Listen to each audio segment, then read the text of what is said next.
if it's going to. Can you take like 1 minute? Wait a moment. Hello? Yeah. Just to clarify that you will be streaming on YouTube. So if you go down, there's no easy way to go back online. Okay, we are live. Nice. Okay, so welcome everyone here in this 2020 Tech Summary panel with, you can see on the screen this bunch of awesome speakers worldwide that they will share their ideas and their vision on what has been this 2020 in regarding technology, because regarding other topics, we can talk a lot about how this 2020 is going and probably how this 2021 will be. So I'm first going to present the Barcelona Jack, who is hosting this event. Just bear with me in order to share my screen. Okay.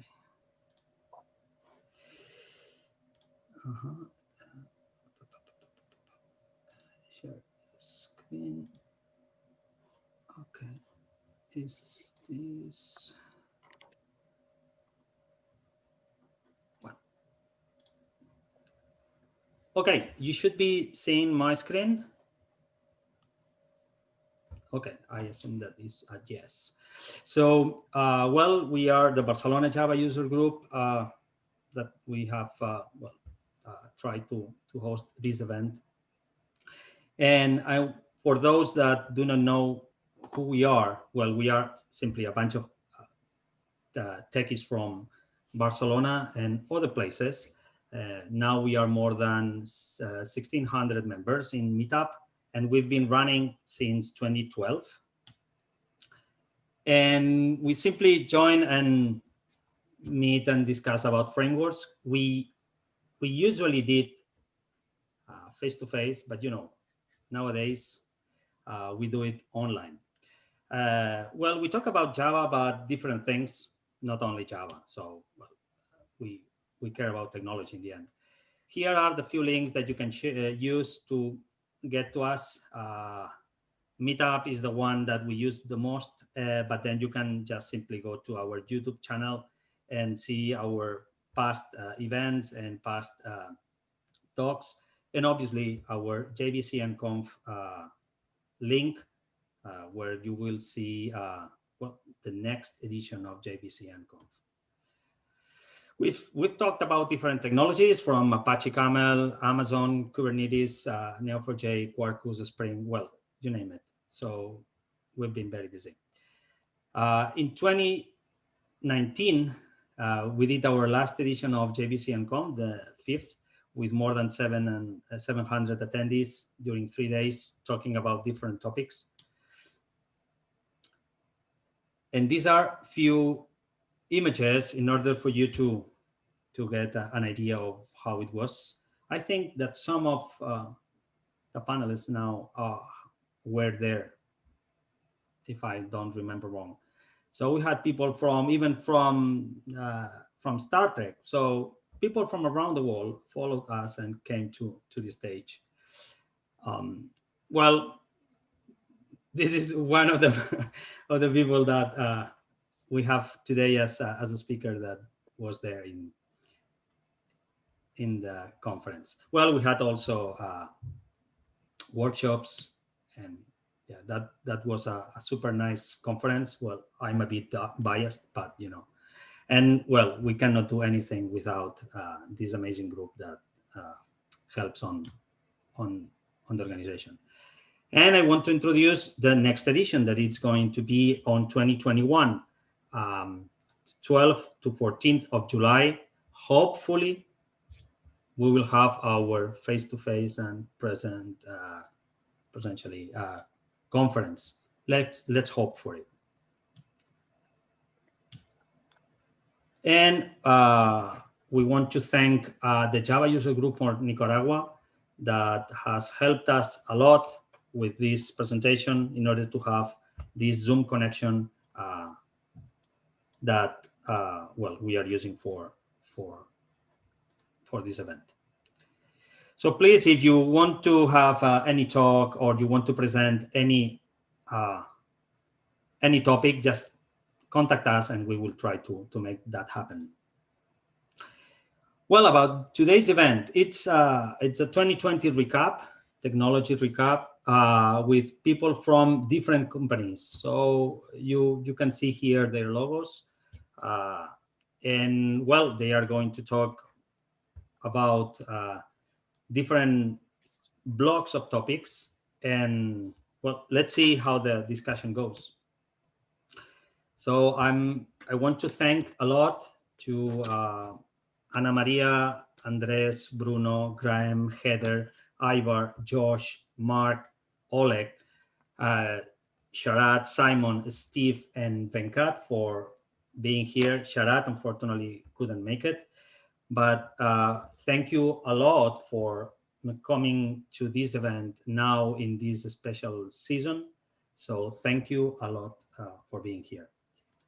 And now I'm going to simply give the word to our speakers, let's say in alphabetical order, for them to introduce themselves, who are them, and which are their highlights, technology highlights of this 2020.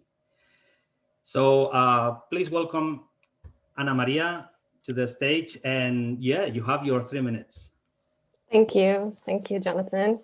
Well, I'm Ana. I've been to JBCN in 2019. It was a great conference. Apart from going to conferences, I am a custom application development enthusiast. In my day-to-day job, I'm a solutions architect, but I also enjoy to help apart from the job. And this is why I am contributing to a very own community here in Romania, Bucharest Software Craftsmanship Community. This year, apart being so difficult in terms of meeting face-to-face with even family, from technology point of view, it meant a lot, and I think that my personal choice for technology goes to Quarkus. Not only because of the job, but because of also what I've tried in parallel in discovering about this framework.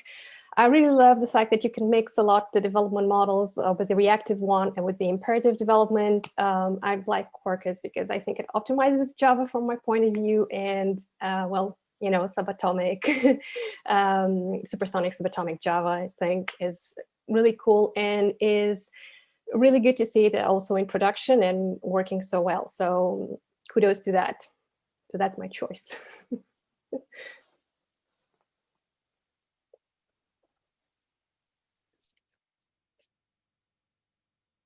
You're muted, Jonathan. I'm sorry. You're talking on mute. No, I was saying that probably you can tell us more about this Quarkus and Kubernetes integration in the next topics. Thank you very much. Well, it's time for Andres. Andres, your time. Hello, everybody. So my name is Andres Almiray. Thank you, Jonathan. Thank you, everybody else, for joining us today. I'm happy to report that I participated in the first JBCN Conf. And it's been a long ride since you guys, the team created the conference and started this whole community. And I'm quite happy to see that it's growing so much, you know, so that we can keep sharing content and knowledge.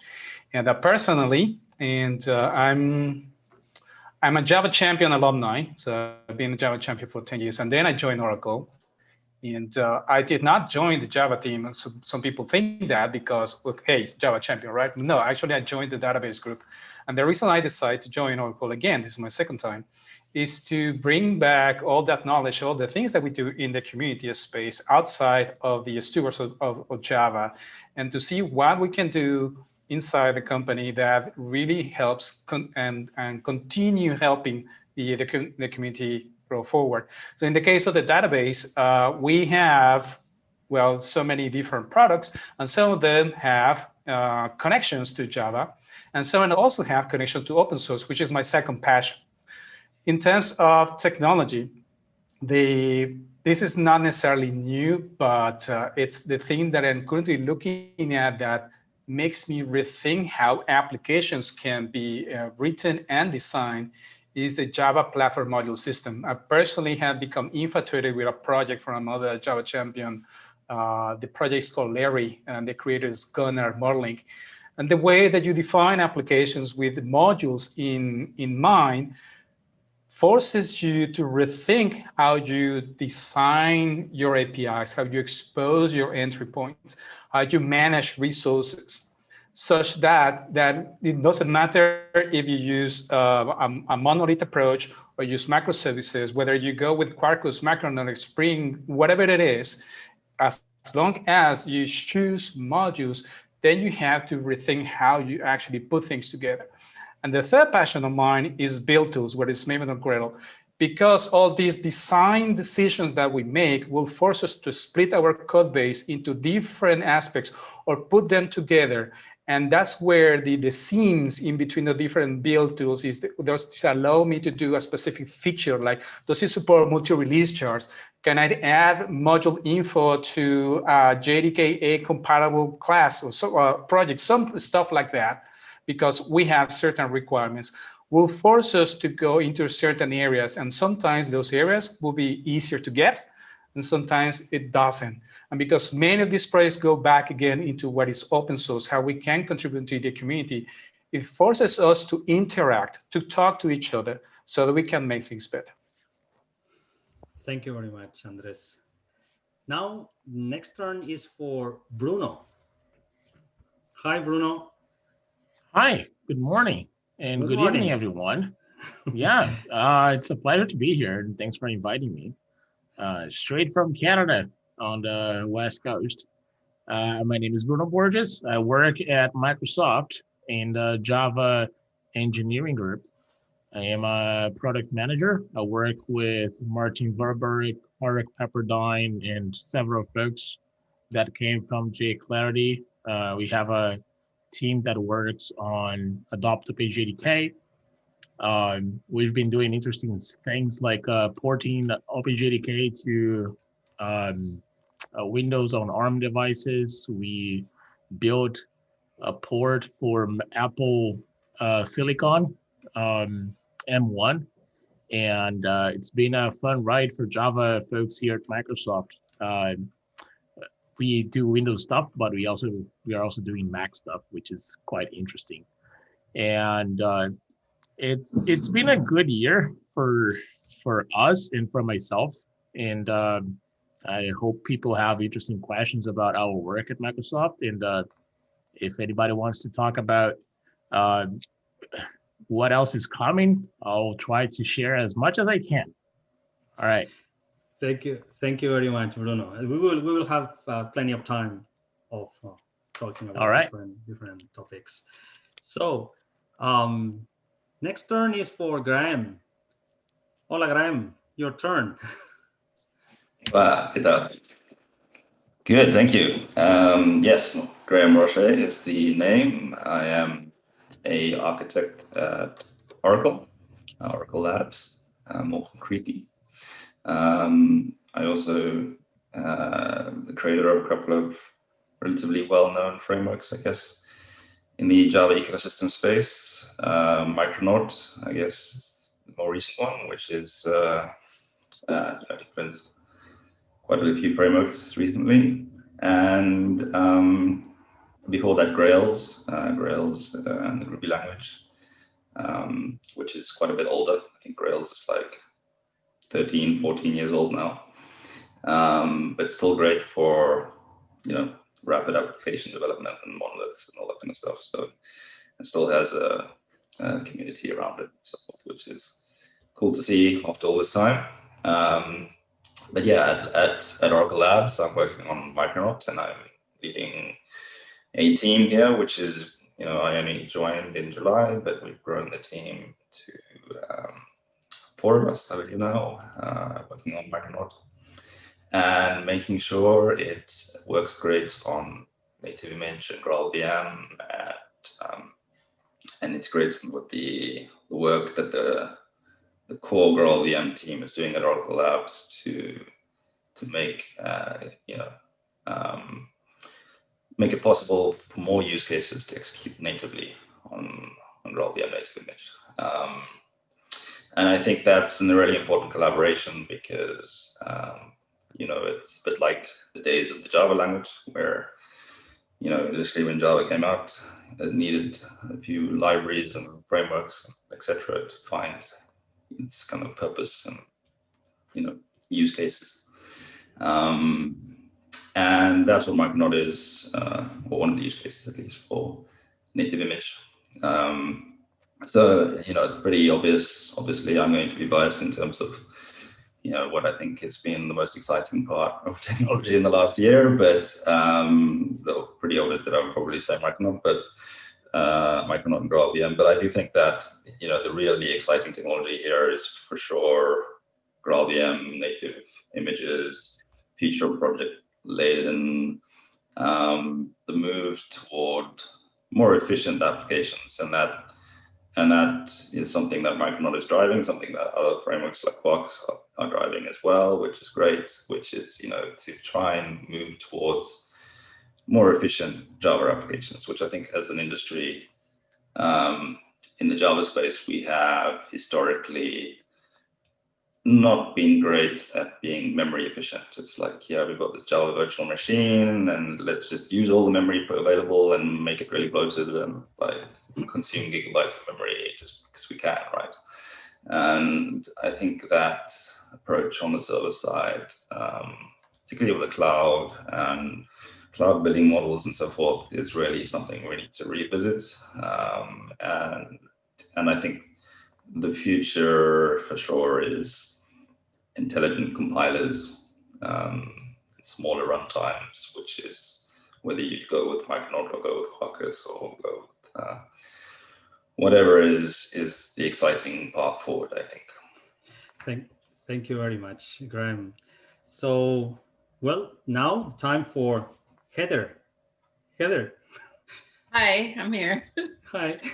Thanks for having me. I was really happy to be able to join you in Barcelona last year. Yeah. And we did. Any time for that in my schedule. So I'm the chairperson and director of the Java community process. That's my role. And I think obviously for 2020, the two most exciting things for me as I oversee the Java community process are two releases of the Java platform, right? So Java 14 and Java 15, the most current release. Some cool features that went into both of those platforms. So that's exciting. Things like records, text blocks, pattern matching. Just in my experience talking with Java developers, they seem to be excited about those new things. So I think obviously, on top of the technology that we couldn't have the Java platform without the community. So I was really pleased this year to see that even, in the pandemic, the community is still gathering together and collaborating. And I think especially this year within the Java community process and with the help of the executive committee and obviously Java user group leaders from all over the world, being able to start taking a look at an initiative around Java and education and ensuring that we continue to inspire that next generation of Java developers and kind of tie in with our 25-year anniversary of Java this year in 2020, right? So we've had a great success over the last 25 years and looking towards the future, bringing in the excitement and energy and enthusiasm of those younger, more junior developers or new to Java developers and continuing to see the success of Java decades into the future. Interesting. It's been curious that you are always traveling around every place in the world. This year has been probably weird in that regard. That has been a challenge for me, but like I said, that's why I'm so pleased to see that the community has continued to gather together virtually, right? So yeah.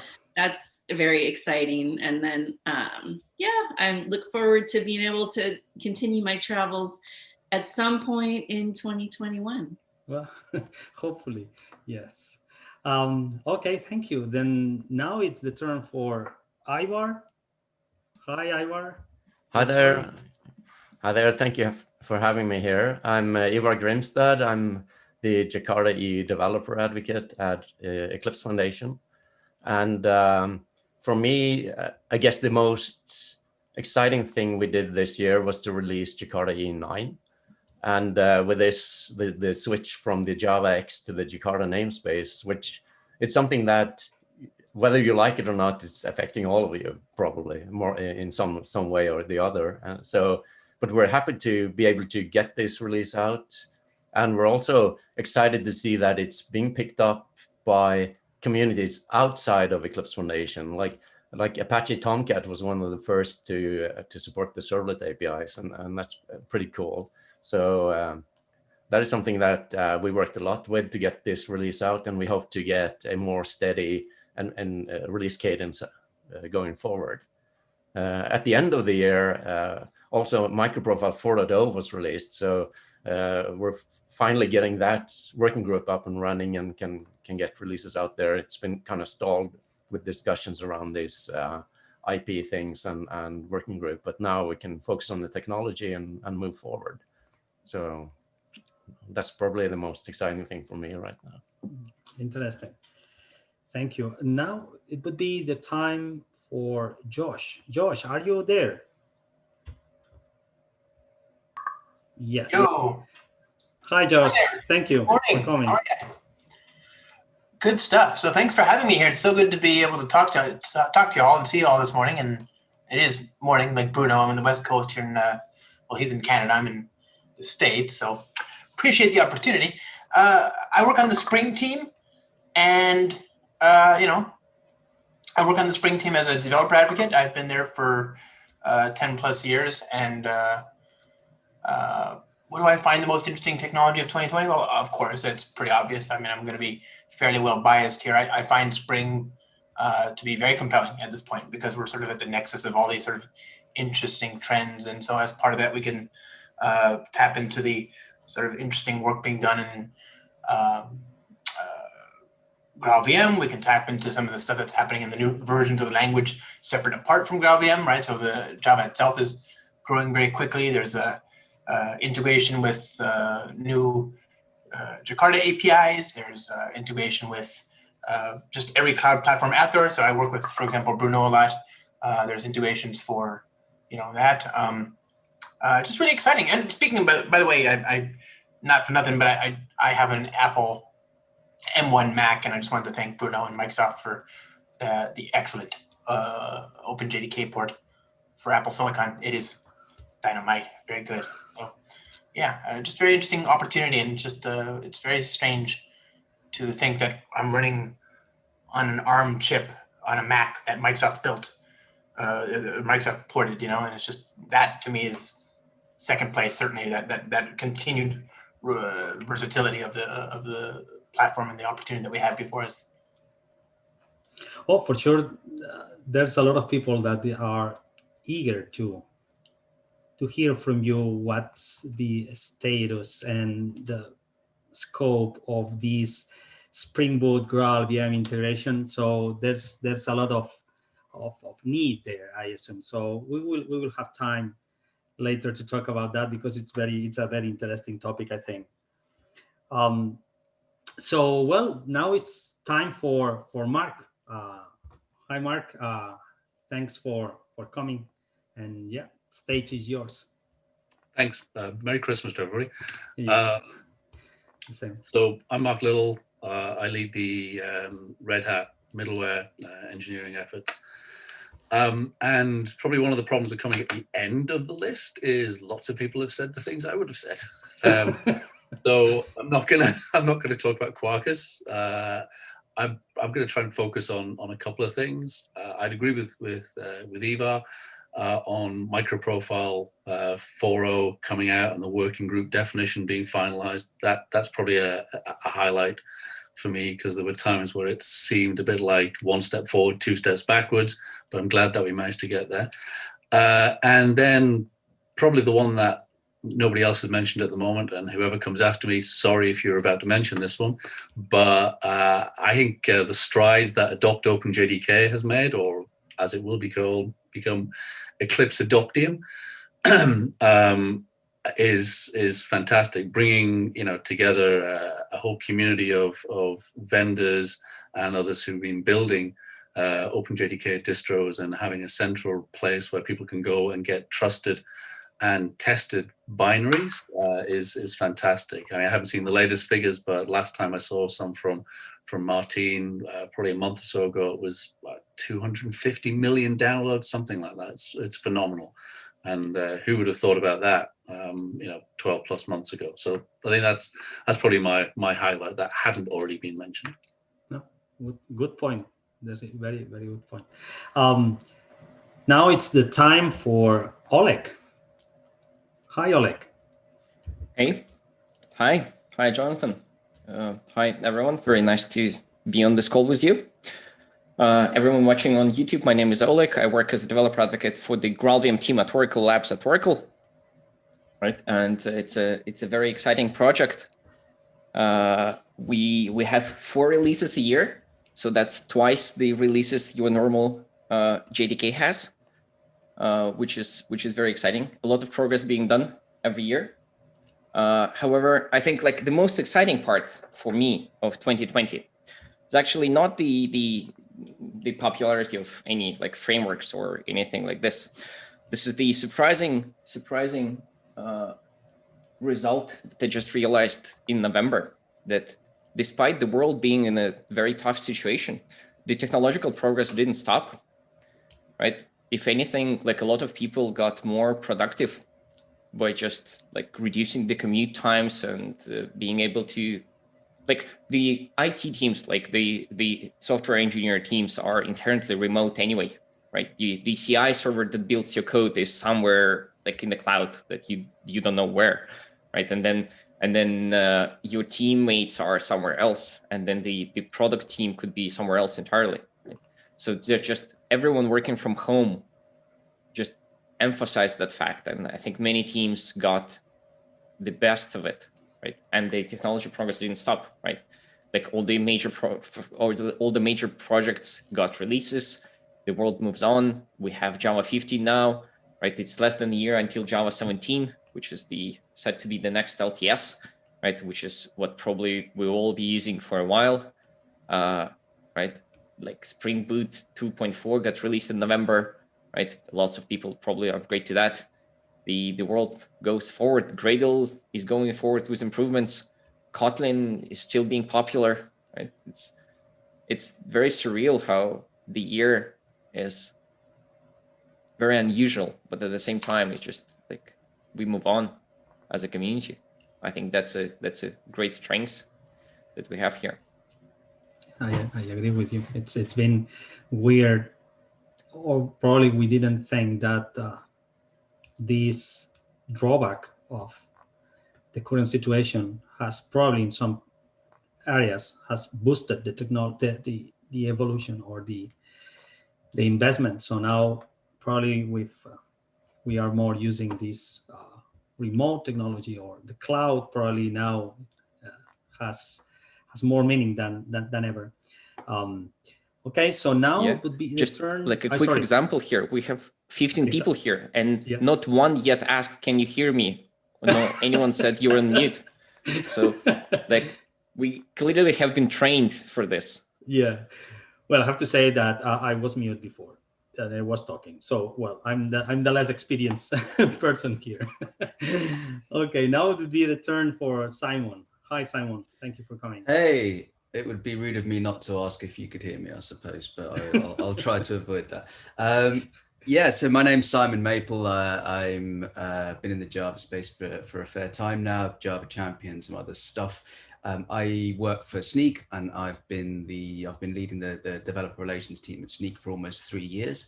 Yeah, this has been a tough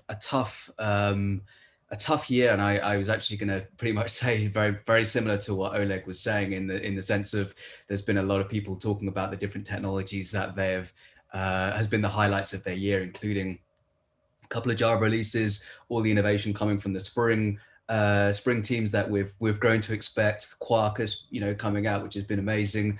Microprofile 4, Jakarta EE 9. There's been some amazing releases, and it's just a testament to the organizations and the strength of individuals that we've still been able to perform these releases as a community, and remotely as well. So I'll absolutely echo that. From a personal point of view, I think I've got a couple of highlights, which are while the circumstances has meant we haven't been able to meet up in person and enjoy the kind of usual social parties and get-togethers that we usually do at conferences. It's actually been, for me, and I think this is an unpopular opinion, certainly with my family, but I know with other travelers, I've actually really enjoyed spending time at home with the family and spending more time with the kids and things like that. So for me personally, it's actually been quite refreshing to spend time at home.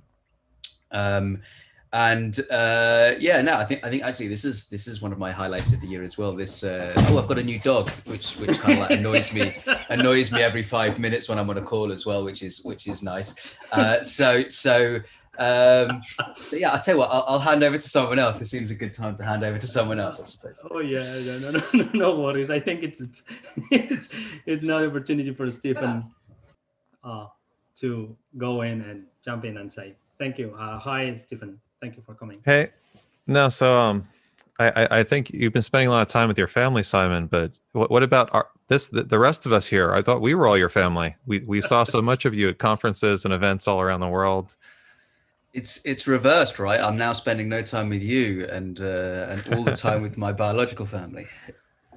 Exactly. No, but I agree. It's been actually good to be at home. I think I've spent the most time at home this past year that I have in the past decade. So there's been a lot of good family time and a lot of rebuilding things which I had put on hold, like home projects and all that stuff. So I'm Stephen Chin. I work at JFrog and lead the developer relations team.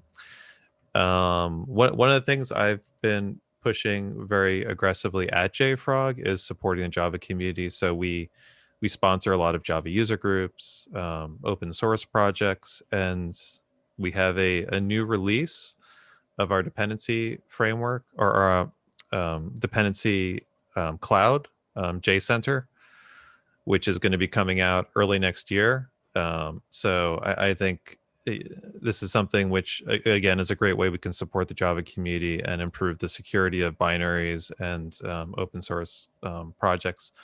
I also have been spending the time last year productively working on a new book.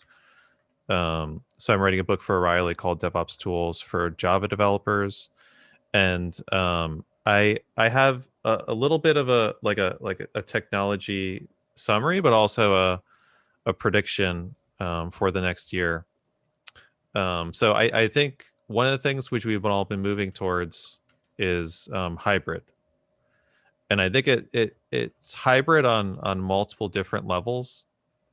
So the first one is in our workplaces. Of course, we've figured out how to be hybrid. So we're all doing Zoom meetings and virtual teams. And the moment we're able to get back in the office, I think we'll carry over a lot of the technologies and the best practices which we've learned in the past year, and then add to that the sort of interactions which make us more productive. I think from a business model, we've also become hybrid, and we're going to talk about conferences in a sec. So I think conferences will naturally become hybrid because you want to keep all of the reach we've had with virtual events and add on to that the ability to meet in person. And I think even businesses, if you think about restaurants and grocery stores and, the way you check into hotels, and pretty much everything has kind of this mix of virtual and in person. And I think that's a trend which is powered by technology. And there's been a lot of investments in the last year for folks in technology, which allows hybrid. And the last one is, I think we're all going to figure out how to deploy hybrid as well. So one of the things which this last year did is accelerated the move to the cloud. So businesses which were already moving to the cloud are started moving faster. Folks who were kind of delaying were forced into it because, of course, you need everything online and virtual and accessible, and running a bunch of data centers or having people in person is probably not the thing you want to be doing in the last year. And I think when you hit the 80-90% of moving things into the cloud, what you realize is not everything can go into the cloud. A certain number of things need to be on-prem, but you want to be able to use the same sort of microservices, cloud native frameworks, technologies, which we're going to be talking about, and that naturally forces a hybrid model. So I think essentially we're looking at a very hybrid year in 2021. We're going to be working hybrid. We're hopefully going to be meeting at conferences and doing hybrid stuff, and we'll probably also be deploying hybrid. And last thing is I want to give a quick shout out to one technology I didn't hear anyone else mention, but has been steadily moving along, has had releases for Java 14 and now Java 15. And the guys at Gluon are doing a great job keeping JavaFX strong and moving forward. And I've also been supporting the community and speaking at conferences and trying to introduce the technology to as many folks as I can as well. So I think we have a great Java community, and there's a huge breadth of technologies which we all support and care about. Interesting. And well, I have one friend also there pushing in the JavaFX on Gluon. So it's interesting. Well, now it's the time for Venkat. Well, I was saying probably the fake Venkat, because that's not the face I was expecting. But no, joking. Your time, Venkat. Thank you for coming. Thank you, Jonathan. It's a pleasure to be here. I really appreciate this opportunity and hope everybody is staying safe. Venkat Subramaniam. I get excited about technology, and I try to get everybody else excited about technology. It's been probably one of the busiest years for me, because being here from the basement, I am working about 10 to 12 hours a day. The fact that you don't have to commute allows you to pack more, which is kind of interesting. But it's been an exciting time. Wrote a book, worked on different technologies, been excited about where Java has been in the past few years. Especially, I'm really excited about where Java is heading. I can't tell you how much I'm looking forward to Project Loom and a few other things. Micronaut has been something that I've been working with quite a bit. So it's been exciting, not only working with it, but teaching and consulting on some of those technologies as well. So excited to be here. Thank you. A pleasure. Okay, so all the presentations have been done. Well, as I said, we are missing Sharat, but yeah, it will be next time.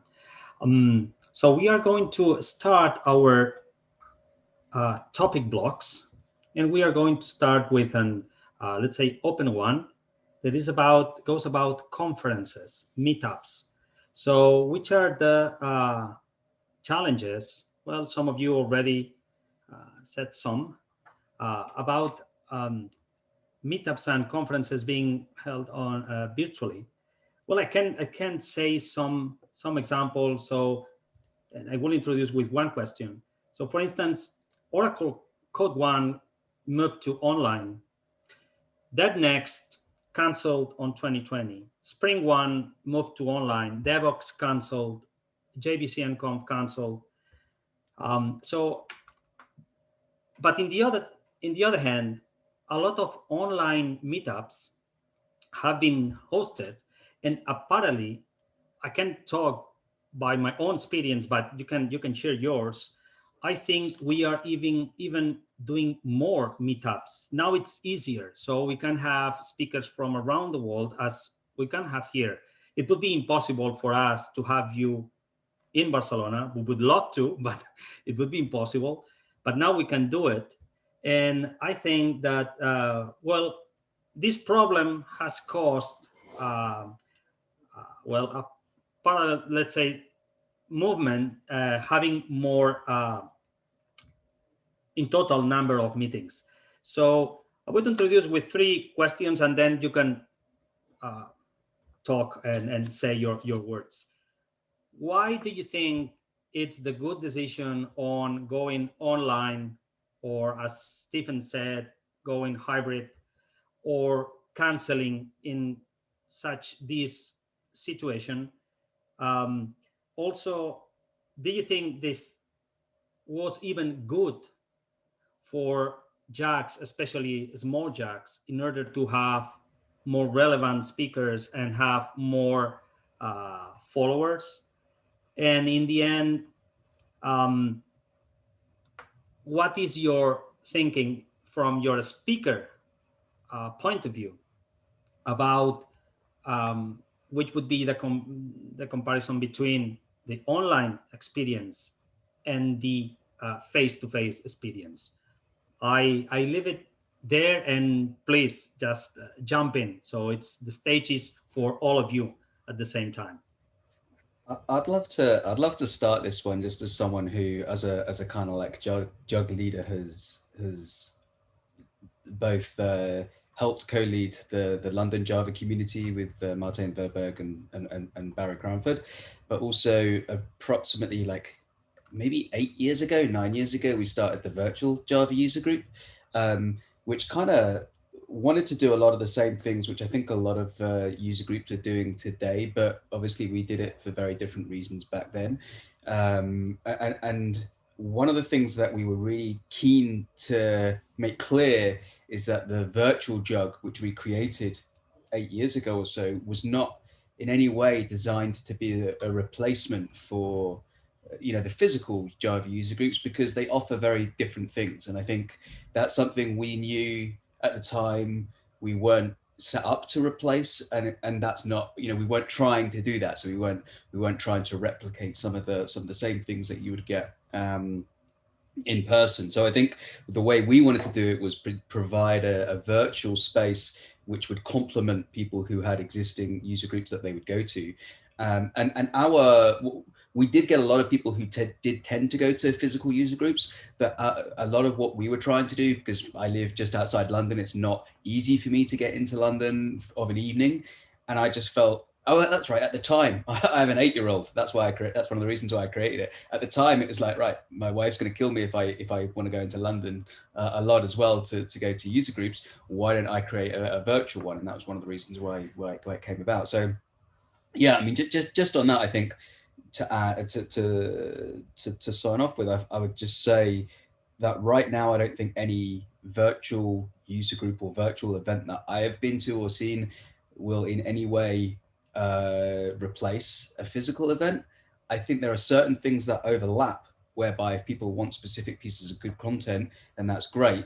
But there's a lot of networking, there's a lot of face-to-face that you just plain don't get on a virtual event. And I think we're still far away from that. Even with a year of everyone trying, I haven't seen a single event that has even remotely come close, remotely come close to that kind of experience. So I think I agree with Stephen in the sense of a hybrid is where it's at, whereby if you to get that physical face-to-face, that's great. For those who can't or don't want to, that's great. They can maybe consume certain pieces of it virtually as well. I'm so interested on your point of view, Venkat, about how hard it was, the decision to cancel, and why you didn't choose for going online. It was much harder this week than before, because I just closed the accounts, which is more painful than actually canceling the event, I think. Well, actually, we did a 1 day of online, but mainly because this is a lot of conferences, including yours, have been around for quite a long time, and very much the effort it takes to organize a conference. And this year was the first year of the conference. And I wish somebody had an oracle to look into and say, you fool, don't do this right now. But as it turned out, the conference was scheduled for March the 24th, and pretty much the world shut down around March the 8th or so. So it was a very painful few days in March, going back and forth. Stephen remembers me talking to him and a few others on the phone call, asking for advice, what to do. And I got really good advice on different directions. So it really is all the effort that went in to organize a physical event, and a huge financial loss that I had to go through associated with it, because it's one thing to cancel the conference. We definitely want to be sensitive to attendees, so refunding all their money. but the parties that we owe the money to are not going to be that generous to us. So I did incur substantial financial loss from it. That's why I said closing the books this week was much harder than before. So it really comes down to being at the tail end of the energy level, having gone through to cancel and deal with several nights, sleepless nights of keeping up with this emotional roller coaster. So several things to go behind it. So anyway, that's kind of the reason why while others could, it's an incremental change for others, but it's a huge investment for somebody new into the space like I did. But having said that, switching back to what Simon was saying, I was just quickly looking up as he was talking, just to kind of get a pulse of it. And over the past several years, maybe a decade, I typically speak in about 25 user groups every year. So I was curious what happened this year, and I found that I spoke in 26 user groups this year. So it didn't change a whole lot for me. It's about the same. But I do want to emphasize one thing that Simon said is very important to me. The reason I go to user groups to speak is not to speak, but to make friends. I can point to you in several cities where I have friends because I would go speak and we would hang around, have dinner, speak to them. And I remember being in Simon's room, sitting and doing the user group 3 years ago, and that's kind of the memory that you carry with you is the fact that you are in a user group, but you hang out with people, and it's interaction that happens before and after, and that's not what an online forum really allows for. The shoulder to shoulder sitting and talking. I think that's going to be something we're going to be really looking forward to. And I'll be honest about it. If you ask me if I have missed travel, not a bit, because the part of travel I don't like is the travel itself. Not having to be crammed in an airline seat. It doesn't matter. I'm really a small person, but it still hurts the body. I've been a lot less pain the last 10 months than I've ever been for the past 20 years. So that definitely is. But having said that, I would not miss a chance to fly out somewhere and hang out with people and interact in person. So I think that's going to still be the case. I hear a lot of people say that, this is going to be the new normal, but I'm going to bet my money on it. We're going to go back to what we were doing because we are a social creature, right? We love interacting with each other. We love hanging out. We love, sitting and talking about technology and arguing about it. So I think we're going to thrive for that. And now I'm curious about the point of view of people from Oracle. I don't know, Heather or whoever, why Oracle Code One didn't. So it wasn't canceled, but it went online. So it's a totally different point of view. I would be curious about the reasons behind.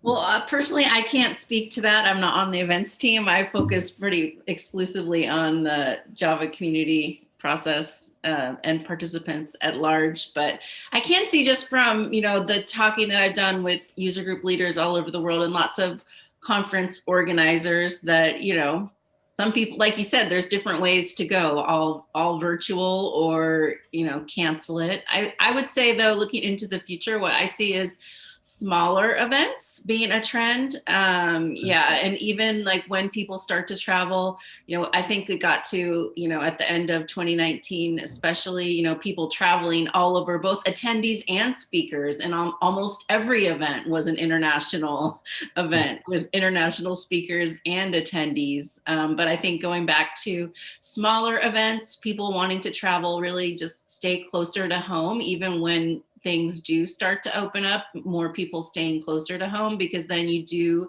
have that experience of the interactions that really is lacking. I've done many, many virtual presentations this year in 2020. And like I mentioned in my earlier comments, that was great to be able to interact with the community, but you are just missing something, just like Venkat just talked about. I won't reiterate all the things he said, but I definitely agree with that. You're missing something. And so, I think people are, hungry for that, and they'll start to, come together locally in smaller groups, smaller events more often. And then, maybe, it works to bring in more speakers coming in from different places. I just think that's, even with all the different technologies that are out there, you really just can't get the same feel. I think it's almost better to have a speaker locally. And everything is available online now. And that's one of the tips that I give to newer leaders in the community that want to start becoming a thought leader or, you know, a speaker, is go ahead and look at some of that content that's out there. Look at the presentations that people are giving and give your personal take on it. Add your experience with it. That's one of the best ways to give a first talk. It doesn't have to be all original content that no one thought of. So I think it really creates opportunities for more people locally to connect and grow together and establish a stronger bond and, you know. Yeah, I agree.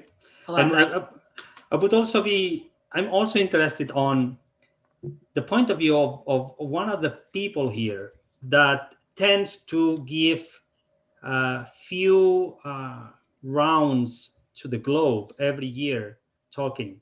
Josh, what do you think about this 2020 that probably you are not getting any reward from your flying cards this year, I assume?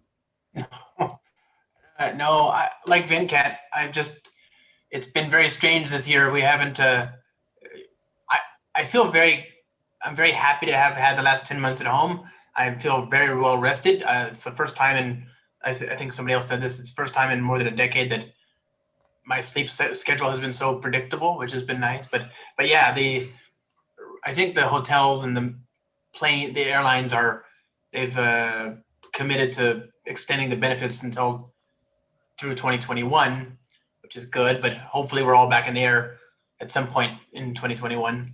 It's been, I have my assistant, she keeps track of everything I do. I keep a little spreadsheet, and that spreadsheet typically has anywhere between 350 to 400 events every year, meetings, phone calls, whatever. And most of those are either with, they're public or they're with customers. And that spreadsheet is, right now it's at 371. So it's been basically the same year, just virtual. And I've found that there's been some interesting things that I only discovered towards the end of the year that I think if we had known about them, maybe would have made the online experience better for everybody. We did our Spring 1 2020 event online, and that was groovy because there's like 40,000+ people for this event that weren't there for the actual, there's a lot of people, but there was nowhere near 40,000 people, right? And so to have that sort of gravity, that center of mass, that was awesome. I just found out, maybe one of you will know which one it was. I was just in a conference a few weeks ago, and they had this spatial chat where you get dumped into a room and you have an avatar and you can move your avatar next to somebody else's and you can talk and they can hear you, but people further away from you can't hear you. So you have that ability to sort of like have a conversation at a party, at a mixer, the after conference talk or whatever. I just thought that was really neat. I mean, so far the experiences I've had this year have been the Zoom gallery view of people, and we all have to wait our turn. It's very sort of, it has a panel, but not every experience is going to be a panel at a conference, right? So that's pretty interesting. People have been really good at finding ways to play games and to have camaraderie outside of the sort of bounds of the normal tracks, which I think has been kind of interesting. I've been to a few conferences where we played online games like Among Us and things like that as part of the conference. And that's like KubeConf was one such thing. I was just like, wow, that's really great. There's a lot of things that I hope we'll see some of that, right? In this new hybrid model. I can't wait to get back on a plane, obviously, just because I can only eat the food here in San Francisco for so long. I need variety. So and I miss all my friends. I miss everybody. Yeah, I assume that everyone is in the same page. Okay, thank you very much. In this blog, we are going to move. I would love to continue talking about this with everyone, but yeah, we are tight on schedule. So we are going to start now the Java Cloud blog. So here we have lots of technologies, and it's a cool, trendy topic. Mainly, I would like to give the lead on talking to Anna Maria, Graham, Josh, Mark, and Oleg, because, well, I see different technologies in this 2020. Well, I'm not sure if you, Graham, can talk about this technology, but we are all curious about this conjunction of two technologies. So we have Helidon, we have Micronaut, we have Graham joining Oracle. Well, probably you can explain better that point. Well, now we have Quarkus. Probably Mark, you can, I don't know, say something about Quarkus. Probably there's a lot to say. There's a recent release a few days ago. Also, SpringBoot, but GraalVM over there. So people is super well excited about this, and which is the scope. So I saw that Spring GraalVM native is on 0.85 version now. So well, there's a lot of movement behind. Also, we have the reality of Java in Kubernetes. So Anna, probably you can say a lot of this. And yeah, finally, but not least, GraalVM. So I assume that all of these technologies are very influenced by what Oleg can tell us about this technology called Graal. And probably Mark can say a word about something similar or aligned called Mandrel. I don't know. Probably you can say something about this. So yeah, please start with the conversation. I don't know, Graham, if you want to start with Micronaut, Helidon, and well, these versions that have came recently. Yeah, well, as you pointed out, I've only been at Oracle since July, and more specifically working with Oracle Labs and directly with the GraalVM team. So in terms of the relationship, Helidon is primarily focused on microservices, and it's currently has two modes. It has you can use it as a library, and you can use it as a microprofile implementation. And the microprofile implementation currently relies on Weld, which is a CDI implementation that is based on extensive use of reflection, runtime proxies, runtime bytecode generation, and so forth. And there are definite challenges for Weld, running Weld with native image and so forth, as I'm sure the team at Red Hat figured out, and hence why Quarkus doesn't use Weld or native image. So we're working together with the Helidon team to move at some point in the future Helidon to be using ahead of time compiled dependency injection based on Micronaut and so forth.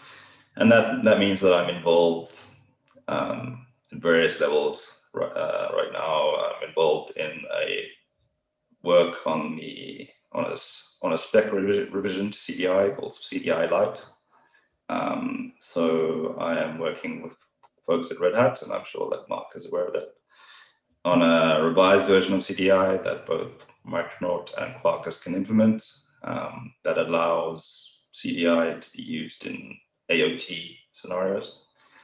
And this is a healthy scenario for the Java ecosystem, because it means you have two major vendors. You got Oracle investing in Micronaut, which is going to have a strong focus on AOT and GraalVM and native image, and will hopefully soon, at some point in the future, be CDI Lite compliant.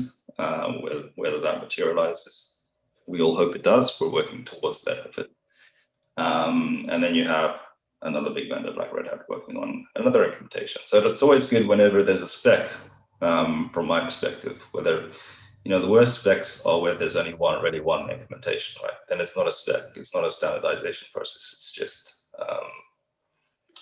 a technology under a different name, right?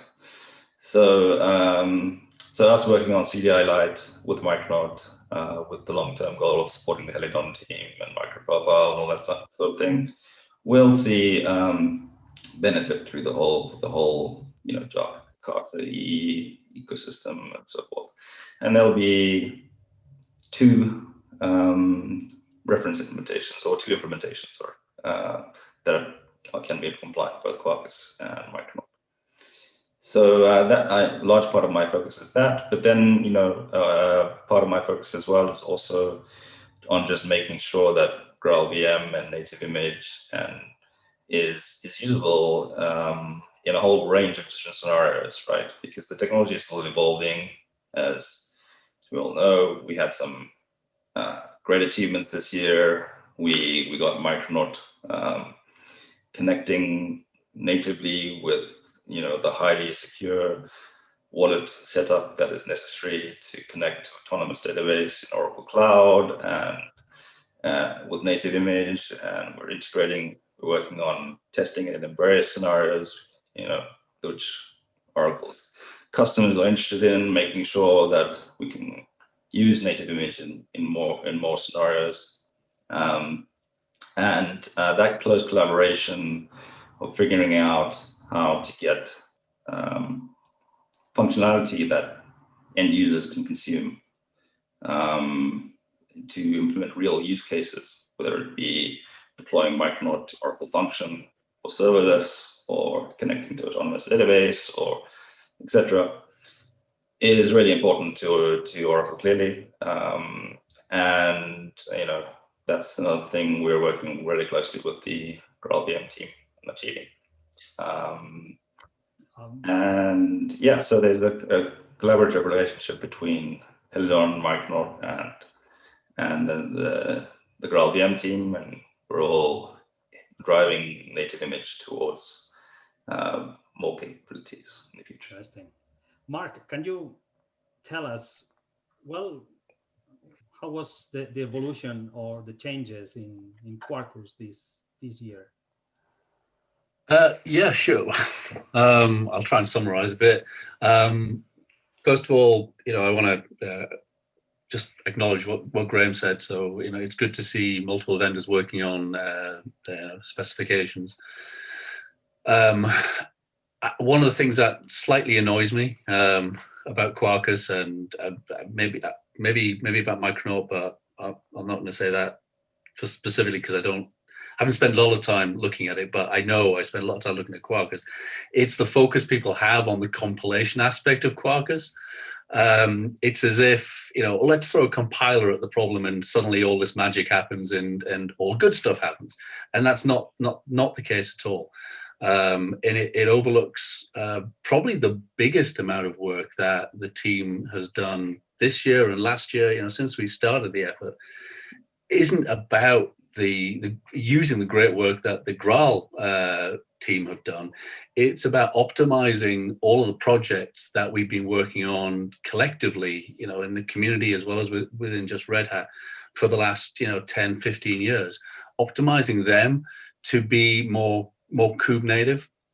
And if you do that, as we've seen on a lot of the performance figures that we put for Quarkus, you get some significant performance improvements even before you get to Graal.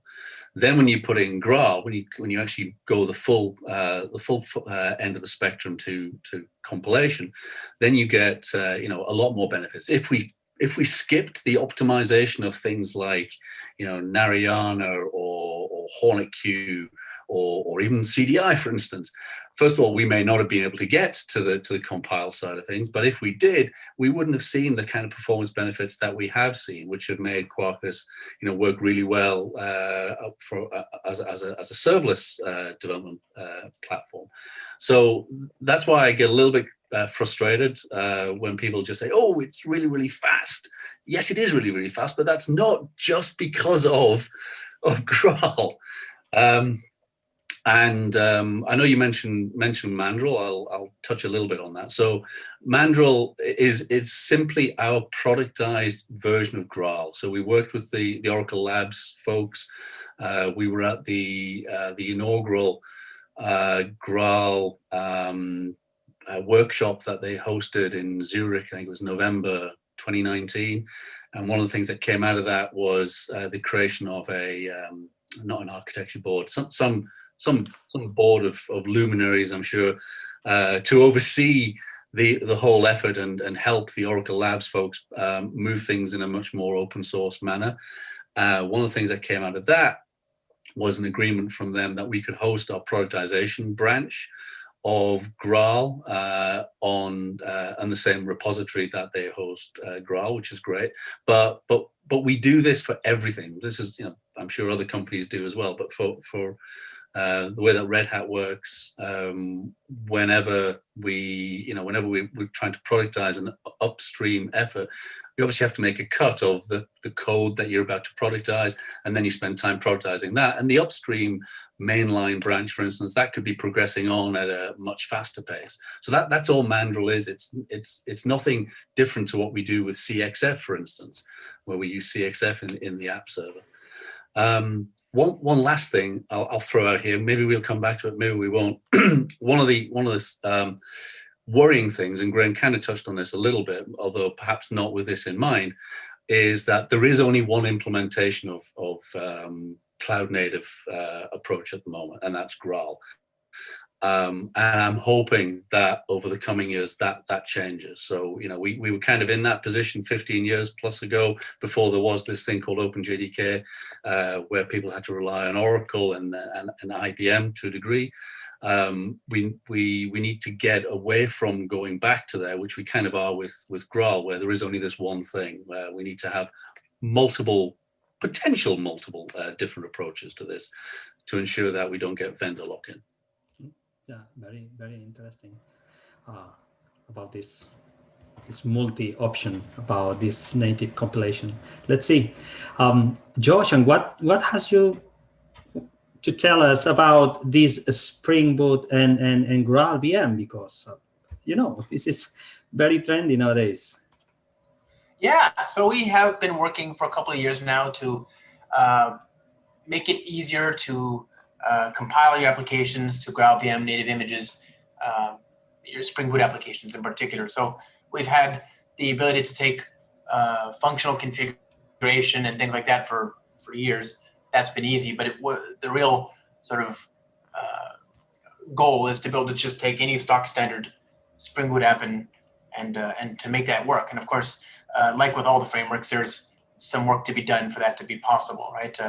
First of all, even if we got everything on our side ready, and even if we got all the transitive dependencies, all the things that we depend on, and that's a huge part of the effort, is actually, because if you were to take a Spring Boot application in isolation and want to compile it to Graal, that works, that's fine, right? It's Spring Boot plus this third-party dependency that may not know about Graal, right? Or plus your custom types that might need to be registered for reflection or whatever. So a lot of the work we're doing is just making it easier to do that.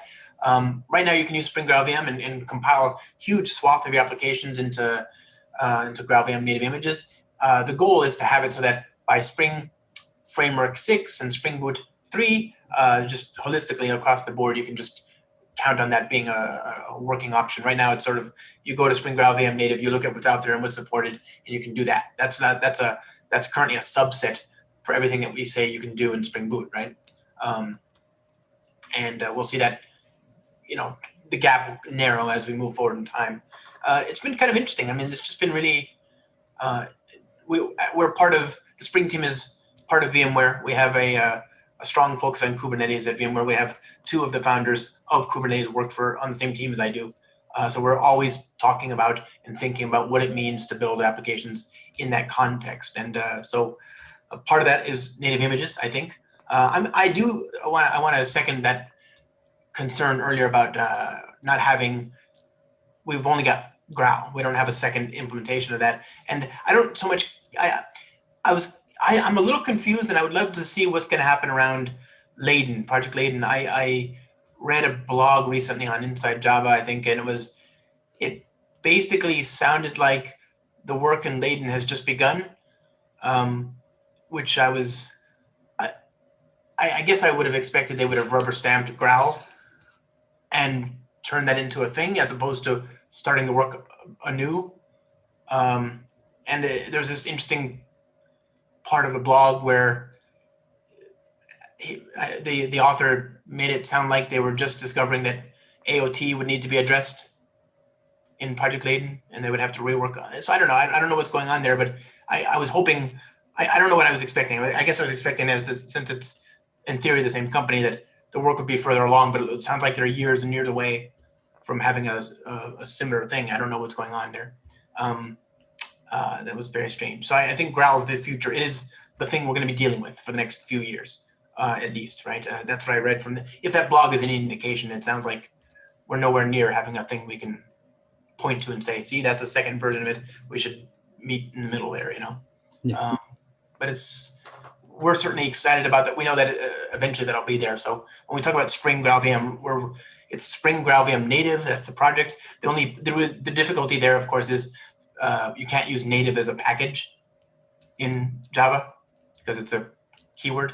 So we can't have that in the package. So we wanted to do with the Spring native project, but stupid reserved words, you know. Okay. And Anna, what can you tell us about your experience on this Java in cloud? And because we have heard about different options, but what happens when you move to Kubernetes? Well, I can say that for a long time, and actually I still love Spring. I've worked with Spring, worked with SpringBoot. So I was for a long time my first choice. Then Quarkus came, and I think like many developers did a small comparison, did a project with SpringBoot, similar functionalities with Quarkus, and compared how it's behaving, and got addicted to another framework. But most of the time is also about the freedom of choosing a framework. So if you have the freedom to choose a framework, at this very moment, you can opt for any of the frameworks that were discussed. But from my point of view, I love Quarkus because of the extensions part. Even if you are like not so keen on Kubernetes, but you are still a Java developer, you can use the Kubernetes extension, and you can make your own POC, your own small product that is going to work fine for a demo, for example.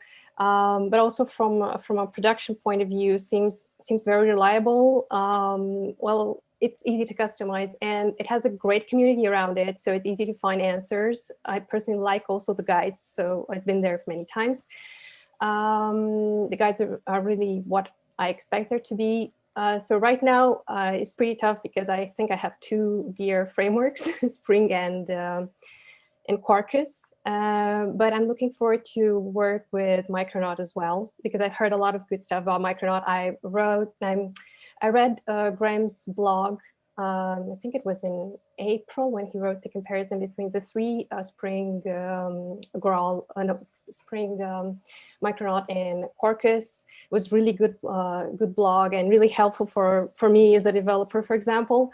So it's quite nice if you have the time as a developer to experience with different frameworks. Now, from Kubernetes point of view, as long as you are having like the old plain slim Docker image, you're in a happy place. But it all starts with your application. If it has a fast startup, is heaven. If it performs great under a high load of data, is also awesome. Of course, Kubernetes helps a lot with balancing workloads and everything. But yeah, we're at the Java user group session, so it starts with the core, I think, and at the core of everything right now is the application, not necessarily the orchestrator. Is all, of course, it matters. It still matters because this is how you orchestrate, especially the distributed applications. But you have to be like really good at coding with one of the frameworks, or actually coding with Java and just be flexible and adapt to each of the frameworks in order to have a great start as a developer in a new application, for example. And looking to other types of applications, because we cannot ignore that Java 8 is still at power in many, many places in the world. And according to many of the publications and surveys done this year, I think that, well, the go-to situation, you're moving from a legacy, or actually less than Java 8 situation, to the next level of Java, you would still look for something that's compatible with Kubernetes, that's giving you speed, and you still want a framework that is, bootstrapping for you some work. And right now, I think that all three are kind of bootstrapping a lot of work for many developers. And this is something that a lot of developers are looking for. And this is why Spring got so much in the market, because it bootstraps a lot of work for the developers. And besides that, I think that everyone has its own patterns with their cloud, Kubernetes version, and so on and so forth. And I can say that patterns are good, by the way. You just have to be, reading a little bit and adapt to your context, and everything's going to be fine. At least that's my point of view. Yeah, I know. Oleg, what can you say about, because some of these technologies are based on, I don't know, your work. So if you mess here, everyone is what can you say about Graal and the latest 23 version that has appeared? Yeah, well, it quickly shaped to be like a cornerstone project in the Java ecosystem, didn't it? Right, 2 years ago, nobody knew about it. Yeah. Right. There was Micronaut, which was the framework which were ahead of the times, like envisioning the problem, recognizing the problem that Java applications in the cloud could start up faster, could use less resources, that some configuration and some stuff could be moved to the build part of the application lifecycle, right? And then now look at us here, everyone and their favorite framework is talking about how it works with GraalVM native images, right? So what I want to say is a little bit to echo what Anna said, right? Everyone has their favorite frameworks, and you have to understand that native image gives you a bunch of advantages, right? Namely, the application becomes much more cloud friendly, so to speak, right? Your application starts really fast. It uses less memory. You can scale it the same way as you would scale other applications written in other languages in the cloud, right?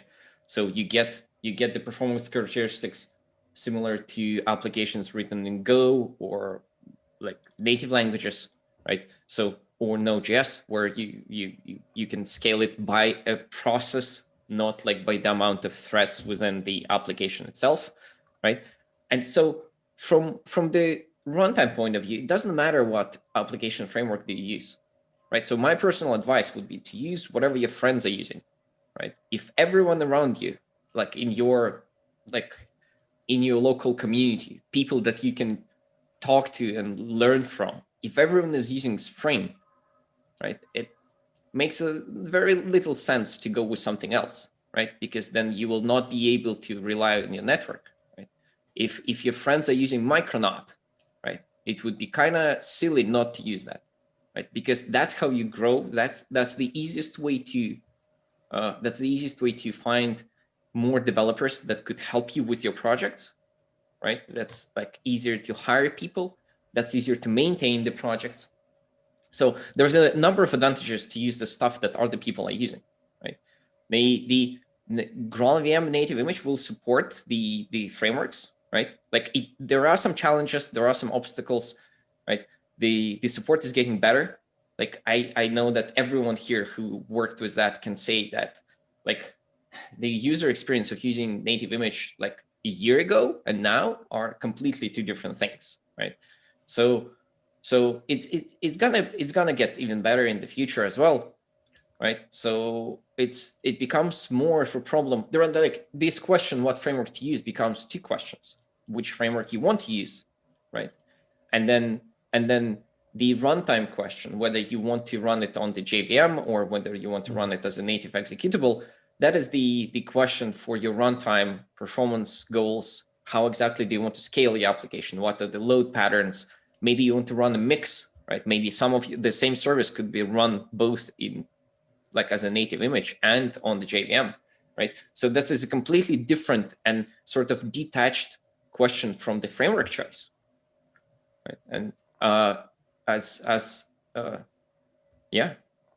of the three frameworks, personally, I think for the native image specifically, the Micronauts approach makes the most sense, I think, at the current stage, right? Because I don't know like how things could move forward, right? Because Micronaut uses the annotation processing, right, to prepare the configuration, and that build step is what like is included in the Java language, right? So this is just the annotation processor that works together with Java C at the Java C compilation stage. So when you go from the source to the bytecode, that's where the additional configuration and computation logic is happening, right? So that like it uses the language means to do that, which I think is very neat, right? So Quarkus, for example, uses the custom build steps, which is the one level higher, like it's an application framework means to do something similar, right? So from that point of view, I think Micronaut's approach is neater. Okay. And I think Spring GraalVM native project also mentioned in the latest blog post there that they're going towards this build time configuration steps as well, which is, to me, sounds very interesting, right? But what I wanted to say is, like, there are two questions: framework, use whatever you want to use, right? And then if you want to go with the cloud native approach, use GraalVM native image. Most of the frameworks that are currently popular support that, right? You do need to understand a little bit what you're doing there, right? You do need to understand the technology, which I would argue is a good thing in general, right? Understanding what's happening with your technology, what it does, what you're doing, what dependencies are you using, right? It's a good thing, right? We're just being spoiled by the ecosystem before that we could slap a couple of annotations and this Spring framework would figure everything out and they would solve the hard problems and figure out what needs to happen, right? And I, as a developer, would just be happily copy-pasting code from Stack Overflow, right? Which is not ideal, right? That's not what the developer's job is about, right? We need to understand and solve, like, hopefully add business value, right? By doing things that we understand. And then you deploy that to the clouds, right? And the same way as you don't actually ask currently, oh, which cloud is better, right? I mean, like, people who are working on the cloud, they do talk about like, oh, this cloud is better or that cloud is better, right? But for application developers, you're like, I'm deploying to the cloud, which probably means a Kubernetes cluster that runs somewhere. And those details are other people's problems. Yeah. I think the same way will happen in the near future or in the like further away future with native images as well, right? You're just like, yeah, this is the runtime implementation detail. Yeah. So you focus on coding, and the runtime is another aspect, and the platform will be totally another aspect of covering this. Yeah. Another exciting thing that I wanted to point out as well, building on what Oleg said, was native images is also enabling applications that were not possible before with Java, right? Yeah. And that's what a lot of people just forget. It optimizes your microservices, but also, now you can actually realistically use Java serverless workloads, right? Which was like just not possible before. Now you can realistically deploy Java to applications to IoT devices, right? Running on edge nodes that have very little processing power. Now there's even a company called Gluon, which is using GraalVM to allow you to run Java applications on iOS, right? Applications written in Java running on iOS natively. So, just saying GraalVM is about microservices and Quarkus and Micronaut is really do get an injustice, right? Sorry to interrupt. Yeah. No. It was a good point, because in another moment I would love to discuss about which is the impact of that in teams. So because sometimes when you wanted to have serverless, you were having people knowing Node.js, Python, or whatever. But now you can have the same team doing Java and deploying on serverless. So how that could possibly impact on the definition of a team of developers, I would be more than curious. I'm sorry, but we should move to the next topic. It was very interesting. So who knows if in another moment we can have a panel of only one of the topics. And now, well, this is very, very aligned with what Oleg was pointing. Is okay. Now we have the framework, the runtime, but then now we have the infra. So where we are deploying that, and we have several options. In this blog, I would like to hear mainly opinions from Bruno, Josh, Mark. Well, not Sharad, but probably, I don't know, any of you from Oracle, Andres, Graham, can talk about the OCI OKE engine from Oracle. And well, I don't know who wants to start about talking about OpenShift, VMware, Tanzu, Azure AKS, or OCI OKE. I will point someone directly. Okay, OpenShift is the first. Mark. Okay, I was hoping you'd point to somebody else. Bruno's laughing. Okay. So we have this thing called OpenShift, which has been around for a few years. It's now kube based, been kube based for a few years. And sorry, it didn't. The other day, I discovered that it didn't start. Nope. Being Kubernetes. Okay. No. We acquired a company. Oh God, I'm going to forget the name. We acquired a company back in 2010, and this was even before Linux containers were a thing. And OpenShift 1.0 was based on that technology. Then Linux containers came out. We rebased what we had on Linux containers, and then we got started to work with Google on Kubernetes. And we essentially bet the farm, I think is the term, on Kube and Linux containers being extremely popular. And OpenShift 3 was really the one that came out and was entirely Kube based. And now we're on OpenShift 4. So no, we were on Kube very, very early, not as early as Google. I will say they were the earliest, but we were pretty close. And it's pretty popular. I think we all have different kube distros, and I'm sure we'll hear about them later on. But I like to say that Kubernetes is very, very important. Public cloud vendors have got kube support now, whether it's Amazon or Microsoft, for instance. And Alibaba, they all support Kube in one way or another. Some of them support OpenShift, Microsoft, for instance, and Amazon.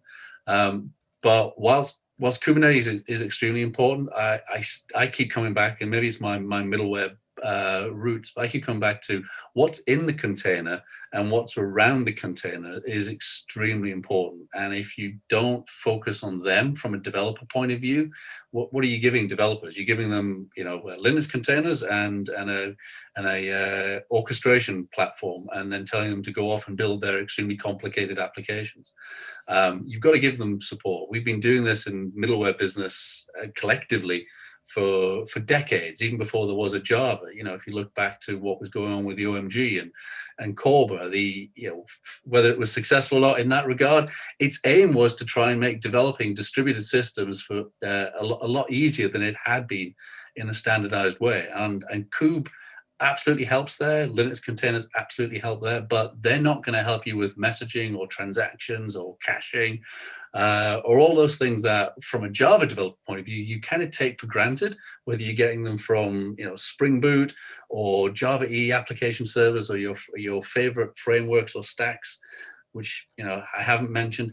You need them, and that's one of the things that we focused a lot on in Red Hat with OpenShift by taking our our middleware stacks and enabling them to be in and on OpenShift. So things like Narayana, the transaction engine, that's a capability that's available as a service, and messaging, data grid, Infinispan, etc.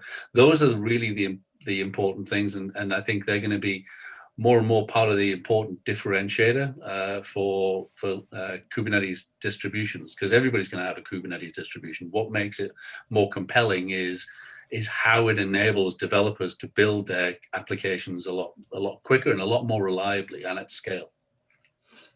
Yeah, a good example of this that Mark is saying is the work that Microsoft has done with Vmware on bringing SpringBoot on top of a Kubernetes platform. Azure Spring Cloud is built on top of Kubernetes, and it provides that ease of developer experience in bringing cloud-native microservices to it. OpenShift is the same thing, where you can. Now, I read recently Quarkus has been enabled as a first-class citizen on top of OpenShift. So I think the future of Kubernetes is like that. It's Kubernetes just like the very low-level common platform for containers, where you have higher-level abstractions like OpenShift or Azure Spring Cloud that really provides and enables developers to run microservices without having to worry on how things are plumbed together internally.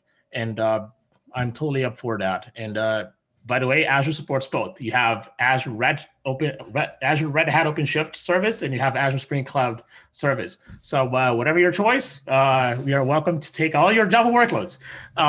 But at the bottom line is really like the Java ecosystem can only benefit from Kubernetes, and everybody should really understand that.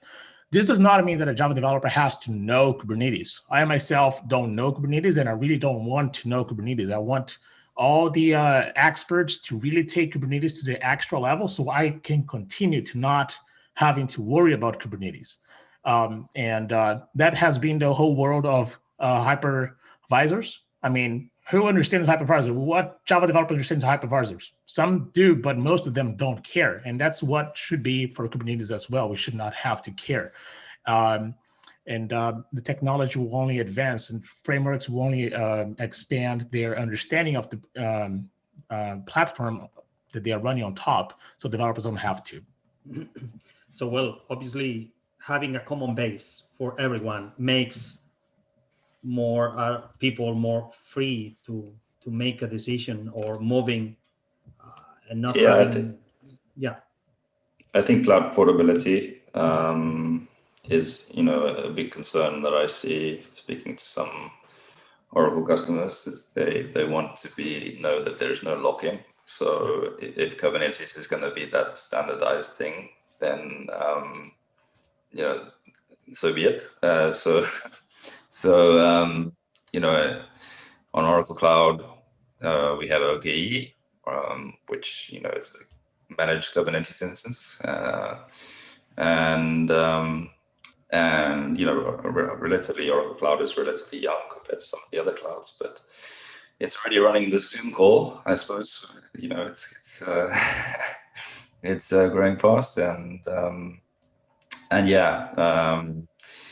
I agree with what Mark said in that it's the operational services around Kubernetes that is really going to be interesting from the different cloud vendors, platforms, because in the microservice architecture, which is Kubernetes typically is used to operate, visibility and manageability are also important, right? So management, monitoring, metrics, tracing, etc., and all of those things are essentially really important to developers and DevOps people as well. And yeah, absolutely. So, but yeah, cloud portability is important. And what about the VMware Tanzu thing? Is it also based on Kubernetes or? Well, our story for clouds is, to say the least, it's a big book. There's a lot, right? So the first question is, how do we get regular applications, just your traditional monolith, right? You've got a .war or .jar more often these days. How do you get that into the cloud, right? That's forklifting it. And here we've got a lot of options, right? So Spring, of course, we've supported using .jars from SpringBoot for a long time, since 1.0, since before 1.0, and so people have been using that to get to cloud environments, be it via Docker, be it via Cloud Foundry, be it via Heroku or whatever for a long time, right?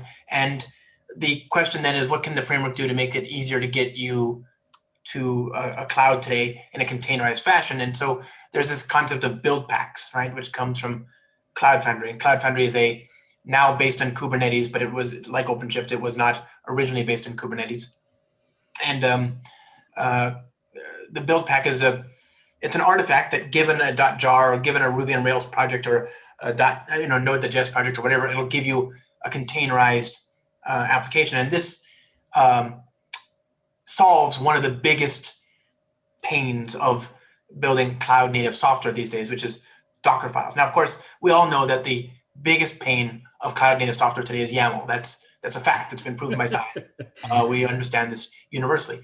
Winston Churchill did not say that. Indeed, it has been said that YAML is the best form of configuration, except for all those other forms that have been tried from time to time. YAML is a terrible thing. We should really have a discussion and really just reset on that. But anyway, the idea of a build pack is that you can get a container out of that and then deploy that easily to any environment that you like. So if you're using any of the Kubernetes distributions, we have one called TKG, Tanzu, TKG, the Tanzu Kubernetes grid, then that's just trivial. You can kubectl create deployment with that image, and off to the races you go. And that's just regular monolithic, sort of like .jars, right? Forget about microservices for the moment. That story is there, and less YAML, get to production quickly, all that kind of stuff.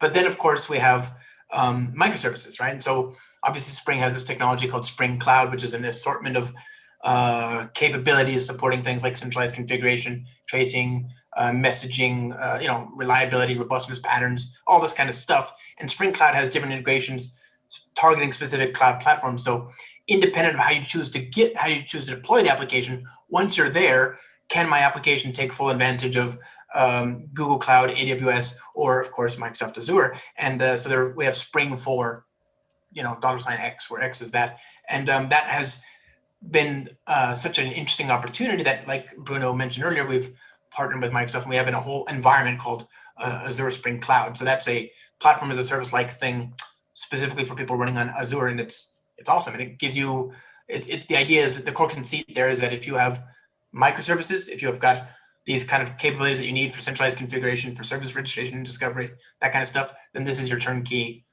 just provision a cluster and deploy kind of experience. So yeah, all that, right? Just a lot of stuff there. Interesting. Then in a future, I would also would like to have the opportunity of, we said we are not going to vendor locking by using Kubernetes, but I'm thinking on, obviously companies need to make money. So are they going to superpower their option over Kubernetes, therefore creating vendor locking on their superpowered infrastructure? So I'm not sure about this, if in the future we will face another type of vendor locking, because all these infrastructures are going to having more and more vitamins that people will be locked to use. But that's a different story probably. Right now, all the different Kubernetes distributions, with few exceptions, the places where they tend to have different capabilities tend to be things that are pretty easy to swap out using hacks like Customize or Carvel or whatever, right? So things like load balancers, that comes to mind. What else? Managed certificates for SSL. These tend to be proprietary to each Kubernetes distribution. But even that, we have these tools that are kind of like macros for Kubernetes, right? And they're macros for YAML, which is so gross it hurts me to say it, but it's a thing. So it's not that bad, actually. Right now, the different cloud vendors, you can get 99% of your code, your YAML, I can't believe I just called that code. You can get 99% of your YAML monstrosity to be the same across all the different platforms. And then you get tools like Customize. I'd say you're more likely to get logged in at the service level on a public cloud vendor at the moment as well. So this is where kind of standards would come in. There's standardized APIs to queuing and data, etc. in the cloud. Then it would help prevent the kind of lock-in, which is what standards are good at. Yeah, and this is kind of where the frameworks have also become important, because a lot of them, Spring has historically done an excellent job at this. For example, is to prevent locking in to a particular cloud backend through abstractions, right? And I'm sure both Micronaut and Quarkus as well have various ways where you can essentially swap out the cache provider or whatever backend service that you're using. But yes, it would be nice if some of that was standardized, so that it wouldn't have to be a framework level kind of lock-in, if you want to put it that way. But for sure, all of these frameworks that we've been discussing have ways to make your application even more portable across clouds, at least. Yeah, I suppose that the key fact here, or the key to maintain this, is to keep very close to open source in everything that those infrastructures are evolving and not closing. That would be, I think, in my opinion, a key to maintain this open system.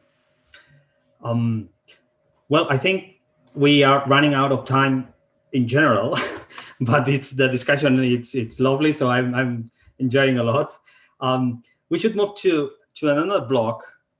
That is, well, we have talked about the different options of frameworks in Java to go to cloud. We have talked about different options of cloud infrastructures, but mainly here there are two people that know a lot about vulnerabilities and security once you have reached that point. So I would love to hear what Simon and Stephen can say about that, because I think, yeah, it's easy probably to go there, and every company is making everything easy to go there. But once you are there, probably you can face a lot of issues. I've searched a bit, and I found that, well, JFrog has JFrog X-Ray, and well, Snyk has a Snyk container, and also was checking the Snyk vulnerabilities report, and it was very interesting, the figures shown there. So what can you say about these vulnerabilities and security? Yeah, so Simon, I think we can take this together and kind of bounce it back and forth a little bit. Yeah. But just to underscore kind of why vulnerabilities matter. So one of the classic vulnerability fails in the industry, which unfortunately was a Java vulnerability, was the Equifax data breach on an Apache Struts vulnerability that was left unpatched. Actually, it wasn't unpatched in their main service; it was unpatched on a side server, and they got in through a back door, and then went over and hit the main servers. We found out this year, actually, I think that the Equifax data breach was like maybe 5 years ago, but we found out this year finally that not only did, and this is a joke by the way, not only did we get the coronavirus from China, but Chinese hackers also were responsible for Equifax. So the US indicted 4 Chinese hackers for the Equifax data breach in retrospect. But it's a huge loss if you have a vulnerability that gets caught in production. Equifax spent 1.4 billion on the cleanup and 1.38 billion on consumer claims for it.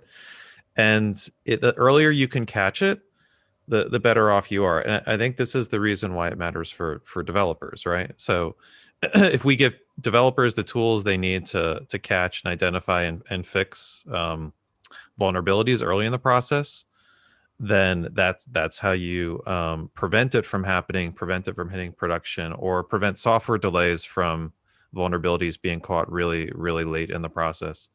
And but JFrog and Sneak have great libraries and vulnerability databases and tools for developers, and they let you identify vulnerabilities. They let you figure out what the mitigation steps are. I think that's a lot of how, as a developer, we can improve the software security of what we're shipping to production. You wanna add a little, Simon? Yeah, no, I think it's really important points that you're making. I think one thing I'll add is how we scope and envisage what an application is these days. And I think largely in the past we looked at an application largely as just being the code I write and the code I pull in. Whereas you can see over the last almost 2 hours now, we've been talking about a lot of different technologies, about how we deploy, how we use Kubernetes, how we use infrastructure as code, how we use maybe even things like Terraform scripts or whatever. So, what we look at as the application that we used to write 5 years ago, 10 years ago is very much different to now. And I think, as a developer, we need to consider all of these as vulnerabilities that are clearly could affect us, not just focus on one. And yeah, the idea of finding these early, I'll emphasize on that as well. The idea of putting this into the developer's hands, and not just to the extent where a developer will kind of like realize they have a vulnerability, but okay, what do I do to fix it? How can I actually go about doing this in a fast way, so that I'm not jumping through hoops in order to actually push those fixes back into my repo. Those are absolutely core. So yeah, that's kind of like one thing I'll add on to that about the scope of the application. Yeah, I think if you can use like an IDE plugin, or if you can get something in your build script which automatically tracks vulnerabilities and fails that all makes it so much easier to catch and fix vulnerabilities. And one thing I'll add is I'm gonna drag Bruno into this chat as well, because he looks like he wants to say something. But historically, actually a lot of the vulnerabilities were in the JVM itself. And I think one of the awesome things which like Oracle spent a lot of time and investment in, and the whole OpenJDK community now is doing a great job of, is there was a lot of technical debt that was paid down by the Java language team to fix vulnerabilities for a bunch of years in the Java 8, Java 9 timeframe, where it wasn't visible to the external world, but they actually spent a lot of time fixing core issues in the platform.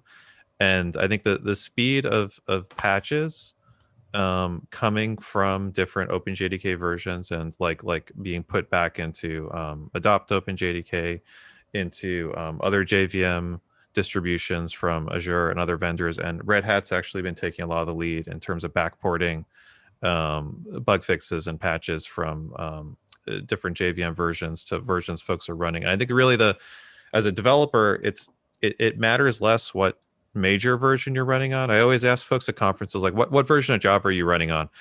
And sadly, the main answer is still Java 8.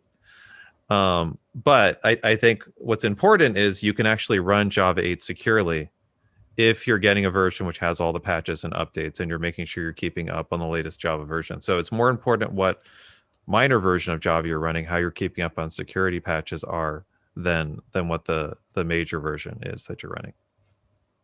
And one of the things that I'm curious about is, where do you think there are more vulnerabilities on using third-party libraries, or on these famous, as it was also mentioned earlier in this panel, is about the YAMLs. So you are using the base image on your containers, and probably you go Docker Hub, Quay, you find a Docker image that has what you think you need. Then you from whatever, and then you realize that you are running a lot of vulnerabilities. Where do you think there are more vulnerabilities? There's Well, definitely yeah, go ahead, Simon. So I'll just say that there's definitely a trap we can fall into here in terms of, and we can give the answer to that is, you know, you will almost certainly find more vulnerabilities in your containers straight out the box than a small to medium sized application, just because, you know, you grab a node official image, it'll have 600 vulnerabilities that go with it. One of the big things that you need to kind of like get out of the mindset of is every vulnerability is just as dangerous and risky as the next vulnerability. And I think the core piece that you need to look at is not just have I got a vulnerability, but what is the prioritization of that vulnerability and what is the risk that that poses to my application. So as a developer, what we want to be able to do is use our time to understand and be able to assess the risk of where our vulnerabilities exist, and then how many high sev vulnerabilities that are realistically high sev, not because of a CVSS score necessarily, but because of the impact it could have on my application. Is it reachable? Does a fix exist? There's a whole bunch of different things that you know could apply as to why a vulnerability is you know could affect us more. Other things as well, depending on how much a developer will pay attention to their config. You know, you mentioned YAML, so how many S3 buckets are just sitting there using defaults which are just insecure? You know, these are some of the classic ways in which hacks occur. These are simple scans that can just take place, and it can provide you information about those kind of things. So the criticality of the vulnerabilities are far more important than the sheer number. Because if you were to look at a base image, like I said, you could get hundreds and hundreds and hundreds with many, many low severity vulnerabilities. So always consider the impact that those vulnerabilities are going to have to you. And yeah, I mean, you know, we have X-ray here. They're all give you that. Yeah, and I mean, over time, any image you create will acquire vulnerabilities. So you can create a new Docker container today, let it sit for a couple of months, as we often do for security demos. And then you have a wonderful treasure trove of thousands and thousands of vulnerabilities just by letting your application or your base image sit around with old versions of libraries. Jonathan mentioned third-party libraries, and one topic of interest when it comes to security concerns in recent days is the supply chain of third-party libraries. Companies are starting to realize that they cannot just rely on packages published at public repositories. They have to have more control about the third-party libraries that they are using, track them down, track their dependency tree, and be able to fix security vulnerabilities and rebuild those libraries without having to rely yet again on updated versions, because sometimes, especially in production systems, they just want that exact version with the security patch. So they want to be able to reproduce the builds of these third-party libraries. So that's becoming a very interesting trend and concern in terms of security. I think Simon and Stephen, both JFrog and Snake, are very on top of this topic. That's an interesting area. If you guys want to cover that? Yeah, and I think it's really interesting for a developer to recognize what's inside their app, because a lot of times, you know, we would call it the bill of materials, where you would recognize everything that you're pulling in, both your directs and your transitives beneath that. And in fact, we just released a beta thing called this Sneak Advisor, so OS Advisor. So if you go to sneak.io/advisor, we currently just support Node, but we'll be adding Java real soon on that. And it will provide you with a whole bunch of information about the health of your dependency. So go to something like, I don't know, React or something, and it will provide you with information about the community, how often it's maintained, the security aspect of that, and a whole bunch of other things. And I think what we really care about here is the health of the community, health of the project that you're pulling in, and not just that project, but the sub-dependencies of that. And this, yeah, supply chain attacks, you know, are becoming commonplace these days. It's not something we just assume won't happen. It's something you almost expect to happen, and you have to make sure that the health of the dependencies that you're pulling in are of a sufficient state that that if something were to happen, you know that they're going to react quickly. You know that the people who are ahead of them, pulling them in, are going to react quickly and actually release with the latest version. And then the onus is on you, because what we tend to see is it's not necessarily the library maintainers that are slow at updating and slow at releasing patches. It's the application owners that are slow in pulling in those updated versions into your application. So it's not just the maintainer's responsibility, it's your responsibility to pick the right dependencies, as well as keep on track with the right versions of those dependencies. I don't know if you want to add anything on that, Stephen. If you allow me, it's super interesting, because I also wanted to introduce the concept of validating dependencies when you are using operators. So it's not that you are using an image inside your operator, but you are depending on another operator, and that could be doing some harm. I would love to hear, but I would also love to hear about the next topic, that it is Java Lang per se. And I know Ivar has a lovely pizza over there, so I would love to give him the word before going to that lovely pizza. I'm also hungry, Ivar. So go ahead. So probably you can introduce us to this fantastic Jakarta EE9 and what this brings to the Java Lang and Java platform. Yeah, sure. It's lasagna I have in the oven, by the way. Sorry, but it's still good. Pizza would be the same. So yeah. So one of the big events, as I mentioned in the beginning, for us in the Eclipse community was to release Jakarta E9, and with the namespace change there that we're talking a lot about, it's kind of a big thing for us as a community to be able to handle this and handle it in a good way, so it won't be too disruptive. And there are lots of tooling and lots of communities outside of Eclipse doing this. And one tool we have in the Eclipse Foundation is the Transformer project.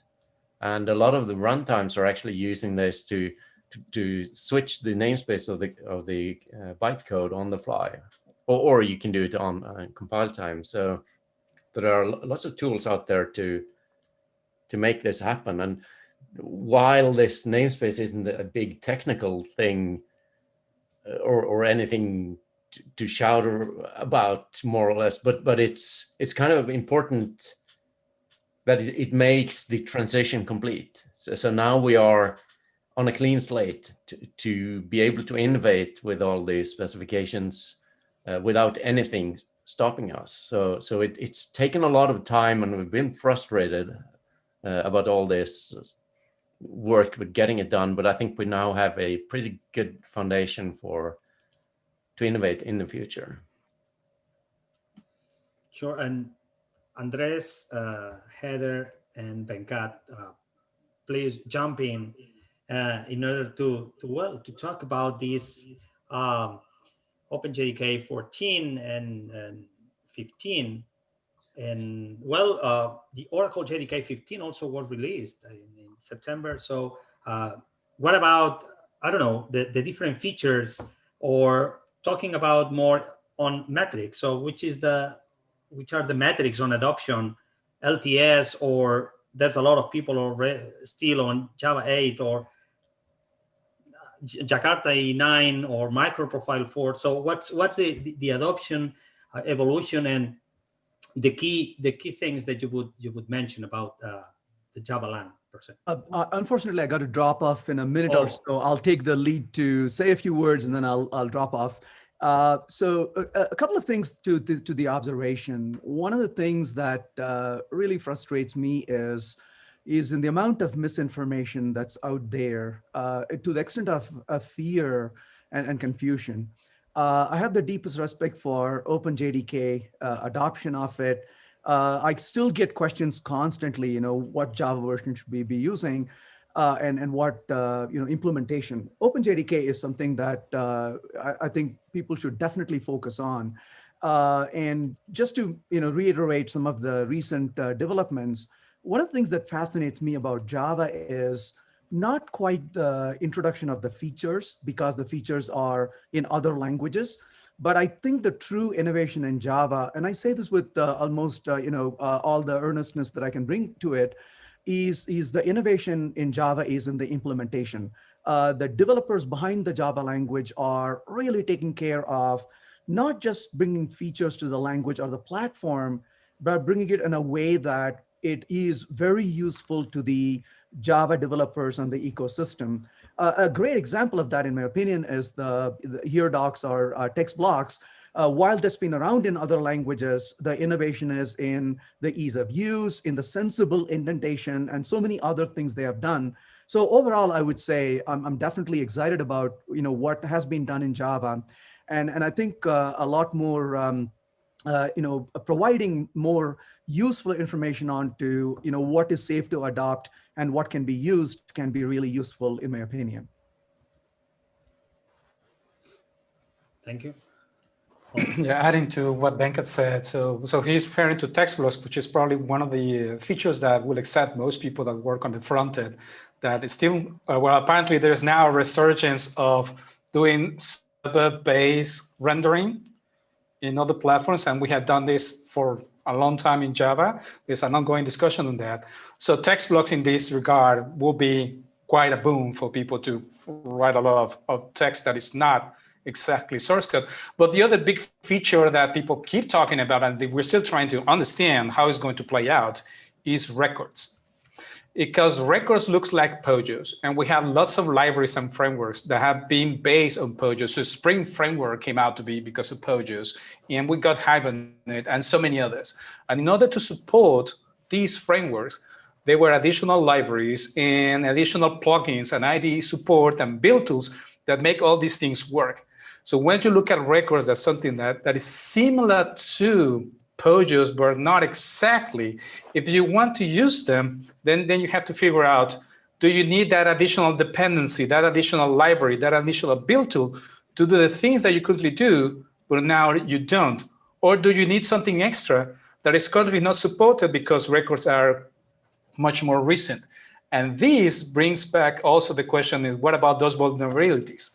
If you need less dependencies, then it's likely less vulnerabilities. But if you need an additional tool, an additional IDE, then you might get into another problem with vulnerability. So it's not an easy to say, hey, let's use records because it's cool. No, there are a few things that you have to take into consideration. Is the ecosystem right? Is it ready? Does it really solve the problem that you want? Does it do it in a better way? Yeah, there are so many things, not just jump because it's hype. Now, don't take me wrong. I like records. I see the reason to do it. But it's not just let's go and try it out. Now, Ivar may know this also well with JPA. There have been lots of articles now recently where the JPA and Hibernate will work better with records, or they let go of POJOs. Is there going to be a migration process within supporting both POJOs and records? We still don't know, but we're still trying to figure it out. And that's quite of the interesting bit that comes with the 6 months release cadence. We get these new features as added in preview mode so that you have close to a year or more to really try it out before, unless you start using the early access. And then we can get into that discussion, not just we as library authors and framework supporters, but also you as consumers. Is this feature actually making your work better? And I will just say, to wrap up the language, so as I mentioned in my beginning comments, we had 2 releases of the Java platform this year, Java 14 and Java 15. So 2 JSRs developed through the JCB process. So that does define what's in the platform, and the work gets done within OpenJDK, right? And there's lots of JEPs that go into the platform, and then there's lots of products and projects that are built on the Java platform. So Jakarta EE being one project that's built on the Java platform, right? So that's the way we have the Java ecosystem set up, so that we can have not only multiple implementations of the JDK, but also, you know, a whole ecosystem that is built up around the Java platform. So we have so many different choices and so many of the different technologies that we talked about here today in the panel. And I think, you know, we do have the predictability and reliability of the platform now, which provides that stability for the whole ecosystem to know that every 6 months you're going to have a new release of Java. In regards to the adoption that came up earlier, I think, yeah, while it might have been in the beginning of 2020 that you would see everyone in terms of the majority of developers raising their hand when you ask which version you're using, you would see people saying primarily Java 8. I am starting to see, you know, quite a shift in that, where developers are migrating their code bases to newer versions of Java, which is great because they can take advantage of the newer innovations and features that are going into the platform on a faster basis now. But also, you know, going back to the security issue that we talked about, right? You know, making Java a secure platform. Security is built in, but it's also a priority in all of the things that go into the new versions. And those are regularly coming out now, security updates. So even more of a motivation to get on those newer versions of Java. And then also, you know, even some of the most popular features already highlighted: records, text blocks, pattern matching. Those all, we would have still been waiting for those if we had you know, the longer release cycle that we have been used to with Java over the last couple of decades. So that not only enables more security, but also newer features to come into the platform. And even a couple people mentioned Project Layton, right? So how long are we going to have to wait? You know, I think someone said years. Well, that's not the way it works anymore. When we have a new release of the Java platform, it's not based on a project within OpenJDK. It's based on many different things within many different projects within OpenJDK. So you have lots of things coming out of Project Amber on a regular basis. Most of those new features that we talked about are coming out of Project Amber.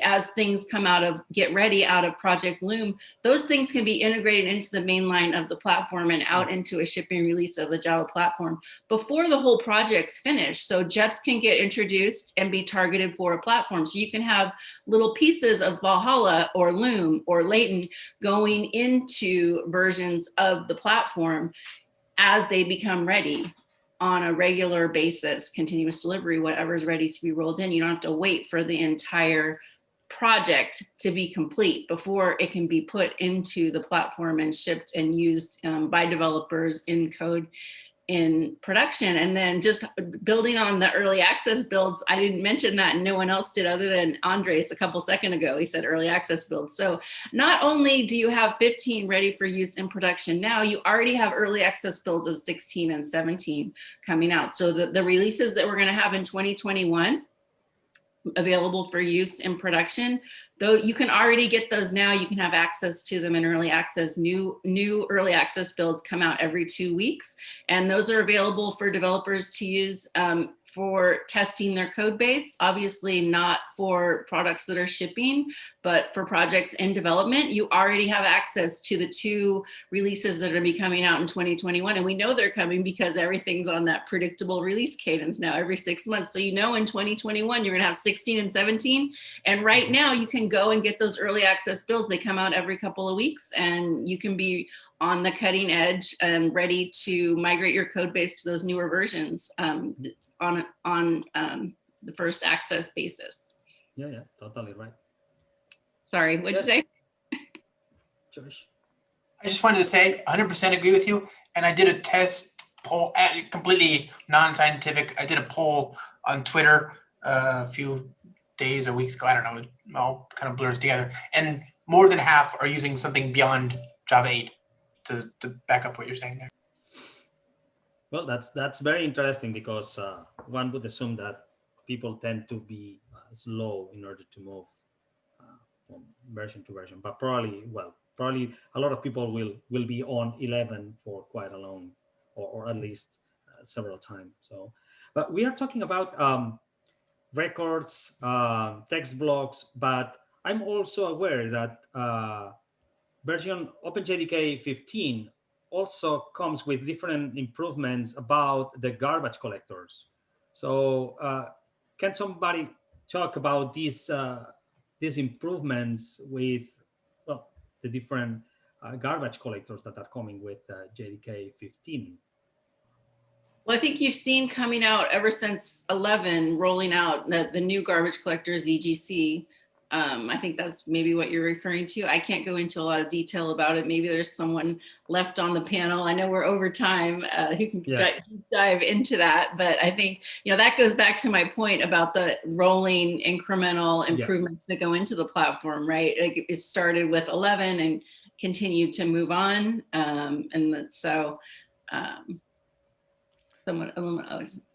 Well, not specifically to garbage collectors, but there's the other thing that Steve mentioned a couple of minutes ago, that all the work that the OpenJDK contributors have made to the platform across the years is not just for those very visible features that we just discussed, records, text blocks, pattern matching, but it's also internal work to make the platform more secure, to make it more performant. So garbage collector is something that you should care about as a developer, but we don't see it that much often. I mean, as someone that builds applications, we typically don't care about garbage collector.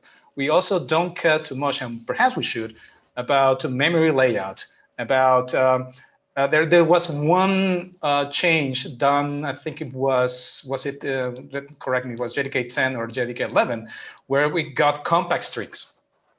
So that the use of memory by strings was much, much better once you jump into, I think it's actually JDK 11 if I remember correctly, once you jump into that one. So you only need to use that particular version of the GM, and you might not necessarily need to recompile your code. And sometimes it's better if you do so. But if you don't, just by running into the latest Java runtime gives you many more benefits. And if you did it, so all these people that are still holed up in JDK 8 because they don't want to jump because of modules, that shouldn't be much of a problem. It's just where to use the runtime. Stay in the class path. Don't change their source code. Maybe there's one class that has been moved or renamed, because that's something that can happen now much more frequently than before. Then things should be all right. And you get a lot of benefits by just moving to a new version and not doing much. Of course, you have to do testing. Everybody should be testing. But the migration path should be much, much simpler than it was in the past. We've run out of time, and yeah, thank you very much for staying, and to all of you and all that already left. It's been a very challenging event for us to handle, to have 13 very important people here in a panel, and we hope at least that you have enjoyed and the audience also have enjoyed. So thank you very much. Have a very nice New Year Eve, and a very, well, at least best or better year 2021 than 2020. And we honestly hope to meet you again in person. Thank you very much for being here. Thank you. Happy New Year. Thank you. Thank you, Happy John. New Year. Stay safe. Thank you, everybody. Bye, everybody. Bye. Bye. Bye.